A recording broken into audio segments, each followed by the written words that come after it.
ਆਪ ਬੇਟਾ ਅਤੇ ਰੂਹ ਪਾਕ ਦੇ ਨਾਮ ਉੱਤੇ ਆਮੀਨ। ਪ੍ਰਭੂ ਯਿਸੂ ਮਸੀਹ ਦੇ ਵਿੱਚ ਮੇਰੇ ਬਹੁਤ ਪਿਆਰੇ ਭਰਾਓ ਭੈਣੋ ਅਤੇ ਬੱਚਿਓ, ਸਾਰਿਆਂ ਨੂੰ ਜੈ ਯਿਸੂ ਮਸੀਹ ਦੀ।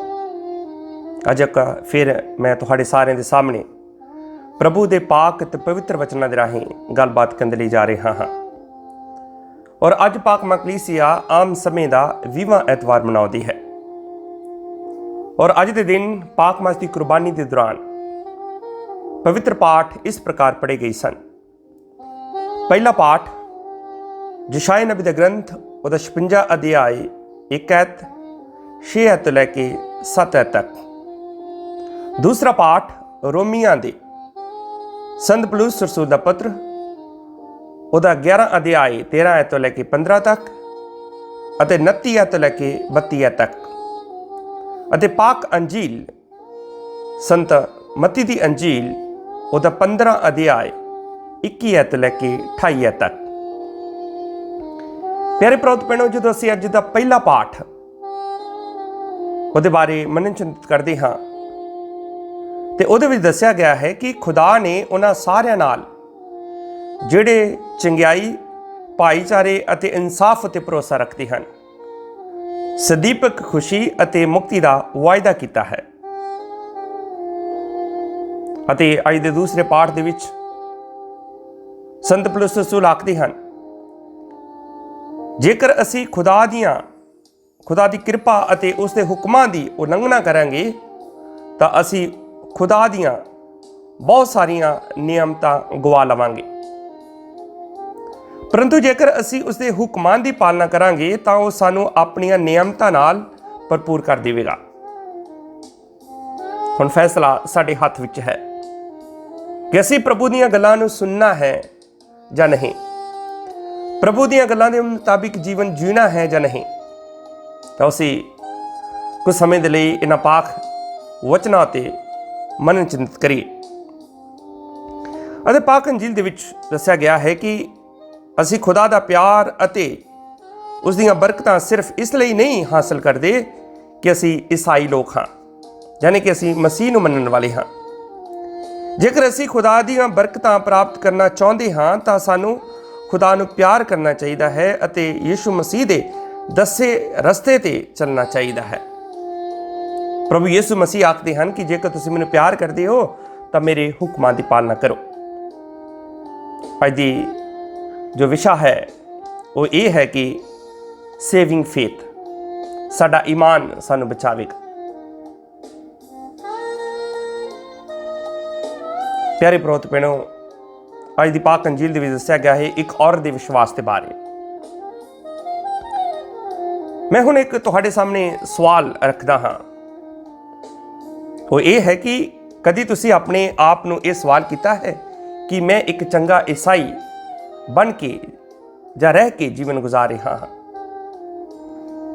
ਇਹ ਸਾਡੇ ਸਾਰਿਆਂ ਦੇ ਲਈ ਹੈ, ਜਿੰਨੇ ਵੀ ਪ੍ਰਭੂ ਨੂੰ ਮੰਨਣ ਵਾਲੇ ਲੋਕ ਹਨ। ਪਿਆਰੇ ਭਰਾਓ ਭੈਣੋ, ਬਹੁਤ ਸਾਰੇ ਤਰੀਕੇ ਹਨ ਜਦ ਅਸੀਂ ਆਪਣੇ ਆਪ ਨੂੰ ਪਰਖ ਸਕਦੇ ਹਾਂ ਕਿ ਸਾਡਾ ਸੁਭਾਅ, ਸਾਡਾ ਤਰੀਕਾ ਕਿਵੇਂ ਦਾ ਹੈ ਜਦੋਂ ਅਸੀਂ ਪ੍ਰਭੂ ਨੂੰ ਮੰਨ ਰਹੇ ਹਾਂ। ਸਾਡਾ ਰਵੱਈਆ ਕਿਸ ਤਰ੍ਹਾਂ ਦਾ ਹੈ ਦੂਸਰਿਆਂ ਦੇ ਪ੍ਰਤੀ। ਕੀ ਅਸੀਂ ਪ੍ਰਭੂ ਦੇ ਕੋਲੋਂ ਸਿੱਖਦੇ ਹਾਂ ਜਾਂ ਨਹੀਂ? ਪ੍ਰਭੂ ਕਹਿੰਦਾ, ਤੁਸੀਂ ਮੇਰੇ ਤੋਂ ਸਿੱਖੋ, ਮੈਂ ਦਿਲ ਦਾ ਨਰਮ ਅਤੇ ਆਤਮਾ ਦਾ ਦੀਨ ਹਾਂ, ਤੁਸੀਂ ਜੀਵਨ ਪਾਓਗੇ। ਪਾਕ ਅੰਜੀਲ ਦੇ ਵਿੱਚ ਇਹ ਦੱਸਿਆ ਗਿਆ ਹੈ ਕਿ ਇੱਕ ਕਨਾਨੀ ਔਰਤ ਜੋ ਲਗਾਤਾਰ ਪ੍ਰਭੂ ਦੇ ਅੱਗੇ ਬੇਨਤੀ ਕਰਦੀ ਹੈ, ਇਸ ਲਈ ਕਿਉਂਕਿ ਉਹਦੀ ਬੇਟੀ ਬੁਰੇ ਛਾਏ ਹੇਠ ਹੈ। ਤੁਸੀਂ ਇਸ ਵਚਨ ਨੂੰ ਪੜ੍ਹਨਾ ਹੈ। ਹੁਣ ਸੰਤ ਮਤੀ ਦੀ ਅੰਜੀਲ ਉਹਦਾ 15 ਅਧਿਆਇ 21 ਐਤ ਤੋਂ ਲੈ ਕੇ 28 ਐਤ ਤੱਕ। ਉਹ ਪ੍ਰਭੂ ਦੇ ਅੱਗੇ ਬੇਨਤੀ ਕਰਦੀ, ਕਹਿੰਦੀ ਕਿ ਦਾਊਦ ਦੇ ਪੁੱਤਰ ਪ੍ਰਭੂ ਜੀ, ਮੇਰੇ ਉੱਤੇ ਰਹਿਮ ਕਰੋ, ਮੇਰੀ ਧੀ ਬੁਰੇ ਛਾਏ ਹੇਠ ਹੈ।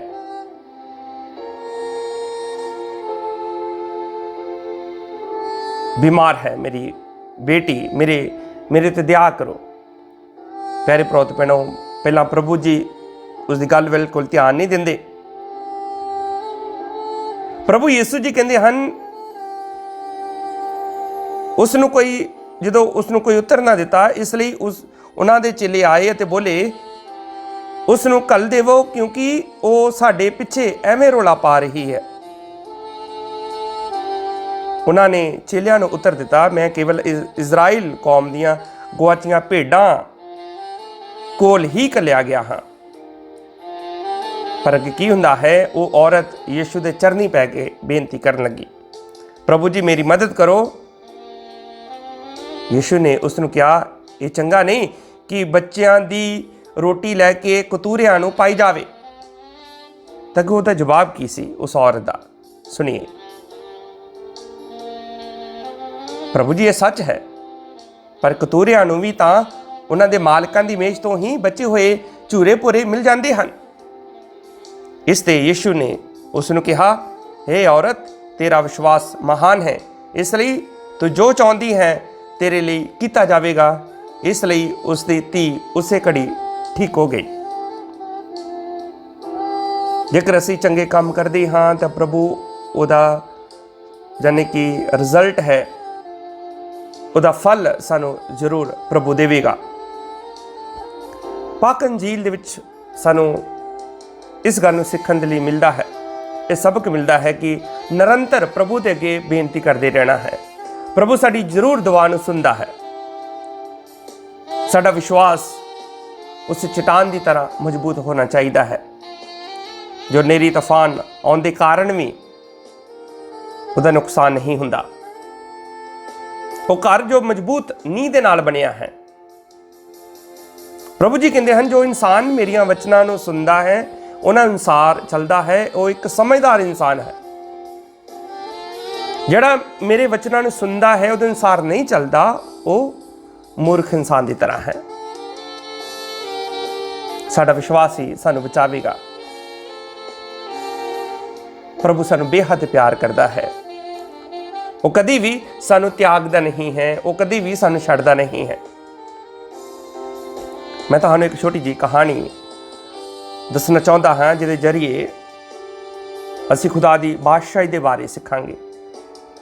ਅਸੀਂ ਸਵਰਗ ਰਾਜ ਦੀ ਝਲਕ ਦੇ ਬਾਰੇ ਸਾਨੂੰ ਪਤਾ ਚੱਲੇਗਾ ਕਿ ਸਵਰਗ ਰਾਜ ਦੇ ਵਿੱਚ ਪ੍ਰਭੂ ਕੀ ਚਾਹੁੰਦਾ ਹੈ ਕਿ ਅਸੀਂ ਕੀ ਕਰੀਏ ਜੇਕਰ ਅਸੀਂ ਸਵਰਗ ਵਿੱਚ ਦੇ ਪ੍ਰਵੇਸ਼ ਹੋਣਾ ਹੈ, ਜੇ ਹਮੇਸ਼ਾ ਦੀ ਜ਼ਿੰਦਗੀ ਪ੍ਰਾਪਤ ਕਰਨਾ ਹੈ। ਪਿਆਰੇ ਪ੍ਰੋਤ ਭੈਣੋ, ਕਹਾਣੀ ਇਸ ਪ੍ਰਕਾਰ ਹੈ। ਇੱਕ ਆਦਮੀ ਸਵਰਗ ਦੇ ਵਿੱਚ ਸੰਤ ਪਤਰਸ ਨੂੰ ਸਵਾਲ ਪੁੱਛਦਾ ਹੈ। ਕਿਹੜੇ ਸਵਾਲ? ਕਿ ਕਿਹੜੇ ਲੋਕ ਸਵਰਗ ਦੇ ਵਿੱਚ ਪ੍ਰਵੇਸ਼ ਹੋ ਸਕਦੇ ਹਨ। ਉਸਨੇ ਕਿਹਾ ਕਿ ਸ਼੍ਰੀਮਾਨ ਜੀ ਮੈਨੂੰ ਦੱਸੋ ਕਿ ਸਵਰਗ ਦੇ ਵਿੱਚ ਕਿੰਨੇ ਹਿੰਦੂ ਲੋਕ ਹਨ। ਸੰਤ ਪਤਰਸ ਬੜਾ ਹੈਰਾਨ ਹੋਇਆ, ਕਹਿੰਦਾ ਇੱਥੇ ਤਾਂ ਕੋਈ ਹਿੰਦੂ ਲੋਕ ਨਹੀਂ ਹਨ। ਫਿਰ ਉਸਨੇ ਕਿਹਾ ਮੁਸਲਮਾਨ ਕਿੰਨੇ ਲੋਕ ਹਨ। ਉਸਨੇ ਕਿਹਾ ਕੋਈ ਮੁਸਲਮਾਨ ਲੋਕ ਵੀ ਨਹੀਂ ਹਨ। ਫਿਰ ਕਹਿੰਦਾ ਹਾਂ ਸ਼ਾਇਦ ਈਸਾਈ ਲੋਕ ਹੋਣਗੇ। ਸੰਤ ਪਤਰਸ ਕਹਿੰਦਾ ਨਹੀਂ, ਕੋਈ ਈਸਾਈ ਲੋਕ ਵੀ ਨਹੀਂ ਹੈ। ਹਾਂ, ਉਸਨੇ ਕਿਹਾ ਸ਼ਾਇਦ ਕੈਥੋਲਿਕ ਹੋਣਗੇ। ਸੰਤ ਪਤਰਸ ਨੇ ਕਿਹਾ ਨਹੀਂ, ਇੱਥੇ ਕੋਈ ਕੈਥੋਲਿਕ ਵੀ ਨਹੀਂ ਹੈ। ਉਸਨੇ ਕਿਹਾ ਫਿਰ ਕਿਸ ਤਰ੍ਹਾਂ ਦੇ ਲੋਕ ਇੱਥੇ ਰਹਿੰਦੇ ਹਨ, ਕਿਹੜੇ ਧਰਮ ਦੇ ਲੋਕ ਇੱਥੇ ਰਹਿੰਦੇ ਹਨ। ਉਸਨੇ ਕਿਹਾ ਫਿਰ ਉਸਨੇ ਕਿਹਾ ਕਿਸ ਪ੍ਰਕਾਰ ਦੇ ਲੋਕ ਹਨ। ਕਿ ਪੈਂਟੀਕੋਸਟਲ ਲੋਕ ਹਨ, ਸਿਰਫ ਉਹੀ ਬਚਾਏ ਜਾਣਗੇ। ਸੰਤ ਪਤਰਸ ਕਹਿੰਦਾ ਨਹੀਂ, ਇਸ ਤਰ੍ਹਾਂ ਦੀ ਤਾਂ ਕੋਈ ਗੱਲ ਨਹੀਂ ਹੈ। ਇੱਥੇ ਉਹ ਲੋਕ ਹਨ ਜੋ ਪ੍ਰਭੂ ਦੀਆਂ ਸਿੱਖਿਆਵਾਂ ਨੂੰ ਮੰਨ ਕੇ ਉਹਦੇ ਅਨੁਸਾਰ ਚੱਲ ਕੇ ਆਪਣੇ ਜੀਵਨ ਬਚਾਉਂਦੇ ਹਨ ਅਤੇ ਪ੍ਰਭੂ ਉਹਨਾਂ ਨੂੰ ਸਵਰਗ ਰਾਜ ਦੇ ਵਿੱਚ ਬਿਠਾਉਂਦਾ ਹੈ। ਅੱਜ ਮਸਲਾ ਸਾਡਾ ਸਿਰਫ ਚਰਚ ਆਉਣਾ ਕਾਫੀ ਨਹੀਂ ਹੈ, ਚੰਦਾ ਦੇਣਾ ਕਾਫੀ ਨਹੀਂ ਹੈ। ਪ੍ਰਭੂ ਕੀ ਚਾਹੁੰਦਾ ਹੈ ਕਿ ਕਹਿੰਦਾ ਤੁਸੀਂ ਮੇਰੇ ਕੋਲ ਸਿੱਖੋ। ਜੇਕਰ ਅਸੀਂ ਕਿਸੇ ਗਰੀਬ ਦੇ ਨਾਲ ਕਰਦੇ ਹਾਂ ਤਾਂ ਸਮਝੋ ਉਸ ਦੇ ਨਾਲ ਕਰਦੇ ਹਾਂ। ਪਿਆਰੇ ਪ੍ਰੋਤ ਭੈਣੋ, ਹਮੇਸ਼ਾ ਪ੍ਰਭੂ ਆਪਣੇ ਲੋਕਾਂ ਨੂੰ ਪਿਆਰ ਕਰਦਾ ਹੈ। ਪ੍ਰਭੂ ਦੀ ਹਜ਼ੂਰੀ ਦੇ ਵਿੱਚ ਉਹ ਲੋਕ ਪ੍ਰਵੇਸ਼ ਹੋ ਸਕਦੇ ਹਨ ਜਿਨ੍ਹਾਂ ਦੇ ਜੀਵਨ ਦੇ ਵਿੱਚ ਖੁਦਾ ਜਾਂ ਉਹ ਖੁਦਾ ਦੀਆਂ ਗੱਲਾਂ ਨੂੰ ਮੰਨਦੇ ਹਨ, ਸਹੀ ਕੰਮ ਕਰਦੇ ਹਨ ਜੀਵਨ ਦੇ ਵਿੱਚ। ਕਹਿੰਦਾ ਇਸ ਲਈ ਜਿਹੜੇ ਵੀ ਖੁਦਾ ਦੇ ਪਿੱਛੇ ਚੱਲਣਗੇ, ਖੁਦਾ ਦੀਆਂ ਗੱਲਾਂ ਨੂੰ ਸੁਣਨਗੇ, ਉਹਨਾਂ ਨੂੰ ਸਵਰਗ ਰਾਜ ਮਿਲੇਗਾ। ਅੱਜ ਦੀ ਪਾਕ ਅੰਜੀਲ ਸਾਨੂੰ ਖੁਦਾ ਦੀ ਬਾਦਸ਼ਾਹੀ ਦੇ ਬਾਰੇ ਵੀ ਸਿੱਖਿਆ ਦਿੰਦੀ ਹੈ। ਪ੍ਰਭੂ ਜੀ ਕਹਿੰਦਾ ਸਭ ਤੋਂ ਪਹਿਲਾਂ ਸਵਰਗ ਰਾਜ ਅਤੇ ਉਹਦੀ ਇੱਛਾ ਦੀ ਖੋਜ ਕਰੋ, ਬਾਕੀ ਸਾਰੀਆਂ ਚੀਜ਼ਾਂ ਤੁਹਾਨੂੰ ਆ ਮਿਲ ਜਾਣਗੀਆਂ। ਜ਼ਰੂਰਤ ਹੈ ਆਪਣੇ ਪਾਪਾਂ ਤੋਂ ਪਛਤਾਪ ਕਰਨ ਦੇ ਲਈ, ਸ਼ੁਭ ਸਮਾਚਾਰ ਉੱਤੇ ਵਿਸ਼ਵਾਸ ਕਰਨ ਦੇ ਲਈ। ਪ੍ਰਭੂ ਦਾ ਪ੍ਰਚਾਰ ਵੀ ਇਹੀ ਸੀ। ਸੰਤ ਮਰਕਸ ਦੀ ਇੰਜੀਲ ਜਦੋਂ ਅਸੀਂ ਪੜ੍ਹ ਲਈਏ, ਉਹਦਾ 1 ਅਧਿਆਇ ਦੇ ਵਿੱਚ ਦੱਸਿਆ ਗਿਆ ਹੈ, ਜਦੋਂ ਪ੍ਰਭੂ ਯਿਸੂ ਨੇ ਪ੍ਰਚਾਰ ਕਰਨਾ ਸ਼ੁਰੂ ਕਰ ਦਿੱਤਾ ਤਾਂ ਉਸਨੇ ਕਿਹਾ ਸਵਰਗ ਰਾਜ, ਸ਼ੁਭ ਸਮਾਚਾਰ ਤੇ ਵਿਸ਼ਵਾਸ ਕਰੋ, ਆਪਣੇ ਪਾਪਾਂ ਤੋਂ ਪਛਤਾਪ ਕਰੋ, ਕਿਉਂਕਿ ਸਵਰਗ ਦਾ ਰਾਜ ਨੇੜੇ ਆ ਗਿਆ ਹੈ। ਜਦੋਂ ਪ੍ਰਭੂ ਯਿਸੂ ਮਸੀਹ ਸਲੀਬ ਉੱਤੇ ਚੜਾਏ ਗਏ ਤਾਂ ਤੁਸੀਂ ਵਚਨ ਪੜ੍ਹਿਆ ਹੈ, ਦੱਸਿਆ ਹੈ ਕਿ 2 ਡਾਕੂ, ਇੱਕ ਪ੍ਰਭੂ ਯਿਸੂ ਦੇ ਸੱਜੇ ਪਾਸੇ, ਦੂਸਰਾ ਖੱਬੇ ਪਾਸੇ ਸਲੀਬ ਉੱਤੇ ਚੜਾਇਆ ਗਿਆ ਸੀ। ਤੇ ਇੱਕ ਡਾਕੂ ਉਹਦੇ ਵਿੱਚ ਕਹਿੰਦਾ ਹੈ ਕਿ ਪ੍ਰਭੂ ਜੀ ਜਦੋਂ ਤੁਸੀਂ ਆਪਣੇ ਸਵਰਗ ਰਾਜ ਵਿੱਚ ਹੋਵੋ ਤਾਂ ਮੈਨੂੰ ਯਾਦ ਕਰਨਾ। ਹੁਣ ਉਹਦੇ ਧਰਮ ਦੇ ਬਾਰੇ ਨਹੀਂ ਦੱਸਿਆ ਗਿਆ ਸੀ ਕਿ ਉਹ ਯਹੂਦੀ ਧਰਮ ਦਾ ਸੀ ਜਾਂ ਉਹ ਸਾਮਰੀ ਧਰਮ ਦਾ ਸੀ ਜਾਂ ਉਹ ਕਨਾਨੀ ਸੀ, ਕਿਹੜੇ ਧਰਮ ਦਾ ਸੀ। ਹਾਂ, ਉਸਨੇ ਪ੍ਰਭੂ ਤੇ ਵਿਸ਼ਵਾਸ ਕੀਤਾ, ਉਸਨੇ ਪ੍ਰਭੂ ਦੀ ਸ਼ਕਤੀ ਨੂੰ ਮਹਿਸੂਸ ਕੀਤਾ, ਉਸਨੂੰ ਇਹ ਪਤਾ ਲੱਗ ਗਿਆ ਕਿ ਯਿਸੂ ਹੀ ਖੁਦਾ ਹੈ। ਕਹਿੰਦਾ ਅਸੀਂ ਤਾਂ ਆਪਣੇ ਕੀਤੇ ਦਾ ਫਲ ਭੋਗ ਰਹੇ ਹਾਂ, ਤੁਸੀਂ ਤਾਂ ਕੋਈ ਇਸ ਤਰ੍ਹਾਂ ਦਾ ਅਪਰਾਧ ਨਹੀਂ ਕੀਤਾ। ਤੇ ਪ੍ਰਭੂ ਨੇ ਉਸ ਨੂੰ ਇਹ ਵਾਅਦਾ ਕੀਤਾ, ਮੇਰੇ ਬੇਟੇ ਤੂੰ ਅੱਜ ਹੀ ਮੇਰੇ ਨਾਲ ਸਵਰਗ ਰਾਜ ਵਿੱਚ ਹੋਵੇਂਗਾ। ਇਹਦਾ ਇਹ ਅਰਥ ਹੋਇਆ ਕਿ ਅਸੀਂ ਆਪਣੇ ਪਾਪਾਂ ਤੋਂ ਪਛਤਾਪ ਕਰਨਾ ਹੈ ਤਾਂ ਫਿਰ ਆਪਣੇ ਬੁਰੇ ਕੰਮਾਂ ਨੂੰ ਛੱਡਣਾ ਹੈ, ਪ੍ਰਭੂ ਦੇ ਸ਼ੁਭ ਸਮਾਚਾਰ ਤੇ ਵਿਸ਼ਵਾਸ ਕਰਨਾ ਹੈ ਤਾਂ ਸਵਰਗ ਰਾਜ 100% ਸਾਨੂੰ ਸਵਰਗ ਰਾਜ ਮਿਲੇਗਾ, ਹਮੇਸ਼ਾ ਦੀ ਖੁਸ਼ੀ ਮਿਲੇਗੀ। ਪ੍ਰਭੂ ਸਾਡੇ ਜੀਵਨ ਵਿੱਚ ਬਰਕਤਾਂ ਦੇਵੇਗਾ, ਜੋ ਕੁਝ ਵੀ ਅਸੀਂ ਚਾਹੁੰਦੇ ਹਾਂ ਪ੍ਰਭੂ ਸਾਡੇ ਨਾਲ ਕਰੇਗਾ। ਇਸ ਤਰ੍ਹਾਂ ਅੱਜ ਪ੍ਰਭੂ ਯਿਸੂ ਨੇ ਕਿਹਾ ਜੋ ਤੂੰ ਚਾਹੁੰਦੀ ਹੈ ਤੇਰੇ ਨਾਲ ਉਸੇ ਤਰ੍ਹਾਂ ਹੋਵੇਗਾ। ਕਿਉਂ? ਕਿਉਂਕਿ ਤੂੰ ਵਿਸ਼ਵਾਸ ਕੀਤਾ ਹੈ।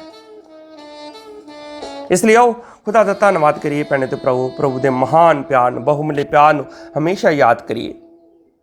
ਸਾਡਾ ਵਿਸ਼ਵਾਸ ਹਮੇਸ਼ਾ ਦੂਸਰਿਆਂ ਦੇ ਸਾਹਮਣੇ ਚਮਕੇ, ਅਸੀਂ ਆਪਣੇ ਕੰਮਾਂ ਅਤੇ ਜੀਵਨ ਦੇ ਰਾਹੀਂ ਯਿਸੂ ਮਸੀਹ ਦੇ ਨਾਮ ਦੀ ਗਵਾਹੀ ਦਈਏ। ਦੁਆ ਕਰਦਾ ਹਾਂ ਮੈਂ ਤੁਹਾਡੇ ਸਾਰਿਆਂ ਦੇ ਲਈ ਕਿ ਤੁਹਾਡਾ ਈਮਾਨ ਕਦੀ ਡਗਮਗਾਏ ਨਾ, ਤੁਹਾਡਾ ਈਮਾਨ ਕਦੀ ਡੋਲੇ ਨਾ। ਭਾਵੇਂ ਜਿੰਨੀਆਂ ਮਰਜ਼ੀ ਮੁਸ਼ਕਲਾਂ ਆ ਜਾਣ, ਪਰੇਸ਼ਾਨੀਆਂ ਆ ਜਾਣ, ਅਸੀਂ ਕਦੀ ਵੀ ਪ੍ਰਭੂ ਨੂੰ ਛੱਡ ਕੇ ਨਾ ਜਾਈਏ, ਕਿਉਂਕਿ ਖੁਦਾ ਸਾਡੇ ਨਾਲ ਹੈ। ਜਦੋਂ ਖੁਦਾ ਸਾਡੇ ਨਾਲ ਹੈ ਤਾਂ ਸਾਡੇ ਵਿਰੁੱਧ ਕੋਈ ਨਹੀਂ ਹੋ ਸਕਦਾ। ਅੱਜ ਦਾ ਵਚਨ ਜੋ ਅਸੀਂ ਪੜ੍ਹਿਆ ਹੈ, ਇਸ ਔਰਤ ਨੇ ਆਪਣੇ ਈਮਾਨ ਨੂੰ ਪ੍ਰਗਟ ਕੀਤਾ ਹੈ। ਚੰਗੇ ਕੰਮ ਕਰ ਰਹੀ ਸੀ ਤੇ ਪ੍ਰਭੂ ਨੇ ਉਸ ਨੂੰ ਕਹਿ ਦਿੱਤਾ, ਠੀਕ ਹੈ, ਤੇਰਾ ਈਮਾਨ ਤੈਨੂੰ ਬਚਾਵੇ। ਪ੍ਰਭੂ ਨੇ ਪ੍ਰਸ਼ੰਸਾ ਕੀਤੀ, ਪ੍ਰਭੂ ਨੇ ਪ੍ਰਸ਼ੰਸਾ ਕੀਤੀ ਉਹਦੇ ਕੰਮ ਨੂੰ, ਜੋ ਉਹ ਖੁਦਾ ਦੀ ਬਣਾਈ ਹੋਈ ਸ੍ਰਿਸ਼ਟੀ ਦੇ ਬਾਰੇ ਵੀ ਸੋਚਦੀ ਹੈ, ਭਾਵੇਂ ਉਹ ਜਾਨਵਰ ਹਨ, ਭਾਵੇਂ ਇਨਸਾਨ ਹਨ। ਇਸ ਲਈ ਆਓ ਖੁਦਾ ਦਾ ਧੰਨਵਾਦ ਕਰੀਏ ਭੈਣੇ ਤੇ ਭਰਾਓ। ਜਦੋਂ ਅਸੀਂ ਸੰਤ ਲੂਕਾ ਦੀ ਇੰਜੀਲ ਪੜ੍ਹਦੇ ਹਾਂ, ਉਹਦਾ 16 ਅਧਿਆਇ ਦੇ ਵਿੱਚ ਇੱਕ ਕਹਾਣੀ ਦੱਸੀ ਗਈ ਹੈ। ਜਦੋਂ ਤੁਸੀਂ ਆਪਣੇ ਘਰ ਵਚਨ ਪੜ੍ਹੋਗੇ, ਹੁਣ ਤੁਸੀਂ ਪੜ੍ਹ ਸਕਦੇ ਹੋ ਜਿਨ੍ਹਾਂ ਦੇ ਕੋਲ ਬਾਈਬਲ ਹੈ, ਤਾਂ ਲਿਖਿਆ ਹੈ ਕਿ ਗਰੀਬ ਅਤੇ ਅਮੀਰ ਆਦਮੀ ਦੇ ਬਾਰੇ, ਗਰੀਬ ਅਤੇ ਅਮੀਰ ਆਦਮੀ ਦੇ ਬਾਰੇ, ਅਮੀਰ ਆਦਮੀ ਅਤੇ ਗਰੀਬ ਲਾਜ਼ਰ ਦੇ ਬਾਰੇ। ਕਿਸ ਤਰ੍ਹਾਂ ਅਮੀਰ ਆਦਮੀ ਐਸ਼ੋ ਆਰਾਮ ਦੀ ਜ਼ਿੰਦਗੀ ਜਿੰਦਾ ਅਤੇ ਗਰੀਬ ਆਦਮੀ ਉਹਦੇ ਦਰਵਾਜ਼ੇ ਦੇ ਬੂਹੇ ਤੇ ਪਿਆ ਰਹਿੰਦਾ ਹੈ। ਉੱਥੋਂ ਪਤਾ ਲੱਗਦਾ ਹੈ ਕਿ ਜੇਕਰ ਉਸਨੇ ਚੰਗੇ ਕੰਮ ਕੀਤੇ ਹੁੰਦੇ ਤਾਂ ਉਸਨੂੰ ਸਵਰਗ ਰਾਜ ਮਿਲਣਾ ਸੀ।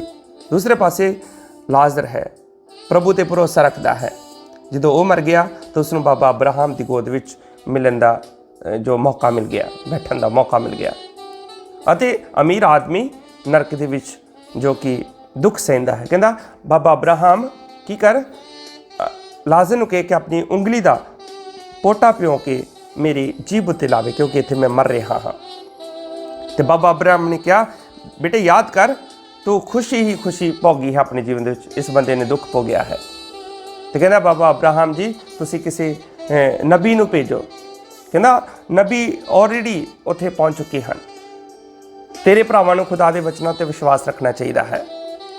ਇਸ ਲਈ ਭੈਣੋ ਤੇ ਭਰਾਓ ਖੁਦਾ ਦਾ ਧੰਨਵਾਦ ਕਰੀਏ। ਜੇਕਰ ਅਸੀਂ ਹਮੇਸ਼ਾ ਦੀ ਜ਼ਿੰਦਗੀ ਖੁਸ਼ੀ ਦੀ ਜੀਵਨ ਗੁਜ਼ਾਰਨਾ ਚਾਹੁੰਦੇ ਹਾਂ ਤਾਂ ਖੁਦਾ ਸਾਨੂੰ ਬਰਕਤ ਤੇ ਆਸ਼ੀਰਵਾਦ ਦੇਵੇਗਾ। ਸਾਨੂੰ ਬਰਸੇ ਤੇ ਕਿ ਖੁਦਾ ਦੇ ਨਾਲ ਜੁੜ ਕੇ ਰਹਿਣਾ ਪਵੇਗਾ। ਖੁਦਾ ਸਾਨੂੰ ਬਹੁਤ ਸਾਰੀ ਆਸ਼ੀਸ਼ ਤੇ ਬਰਕਤ ਦੇਵੇ। ਦੁਆ ਕਰੀਏ ਖਾਸ ਕਰਕੇ ਇਸ ਧਰਤੀ ਉੱਤੇ ਕਿ ਅਸੀਂ ਸਾਰੇ ਹੀ ਪ੍ਰਭੂ ਦੇ ਵਚਨਾਂ ਤੇ ਵਿਸ਼ਵਾਸ ਕਰੀਏ ਔਰ ਸਾਡੇ ਰਾਹੀਂ ਯਿਸੂ ਦਾ ਵਚਨ ਲੋਕਾਂ ਦੇ ਵਿੱਚ ਪਹੁੰਚੇ। ਦੁਆ ਕਰਦੇ ਹਾਂ ਖਾਸ ਕਰਕੇ ਕਰੋਨਾ ਵਾਇਰਸ ਦੇ ਨਾਲ ਪੀੜਤ ਸਾਰੇ ਲੋਕਾਂ ਦੇ ਲਈ ਕਿ ਪ੍ਰਭੂ ਯਿਸੂ ਮਸੀਹ ਉਹਨਾਂ ਨੂੰ ਚੰਗਾ ਕਰੇ ਅਤੇ ਇਸ ਮਹਾਮਾਰੀ ਨੂੰ ਦੁਨੀਆ ਦੇ ਵਿੱਚੋਂ ਨਸ਼ਟ ਕਰੇ। ਖੁਦਾ ਤੁਹਾਨੂੰ ਬਹੁਤ ਸਾਰੀ ਆਸ਼ੀਸ਼ ਅਤੇ ਬਰਕਤ ਦੇਵੇ। ਜਿਨ੍ਹਾਂ ਨੇ ਵਚਨ ਸੁਣਿਆ ਹੈ, ਵਚਨ ਸੁਣਨ ਦੇ ਰਾਹੀਂ, ਪੜ੍ਹਨ ਦੇ ਰਾਹੀਂ ਖੁਦਾ ਤੁਹਾਨੂੰ ਬਰਕਤ ਤੇ ਆਸ਼ੀਸ਼ ਦੇਵੇ। ਸਾਰਿਆਂ ਨੂੰ ਜੈ ਯਿਸੂ ਮਸੀਹ ਦੀ ਬਾਪ ਤੇ ਬੇਟੇ ਅਤੇ ਰੂਹ ਪਾਕ ਦੇ ਨਾਂ ਤੇ ਆਮੀਨ।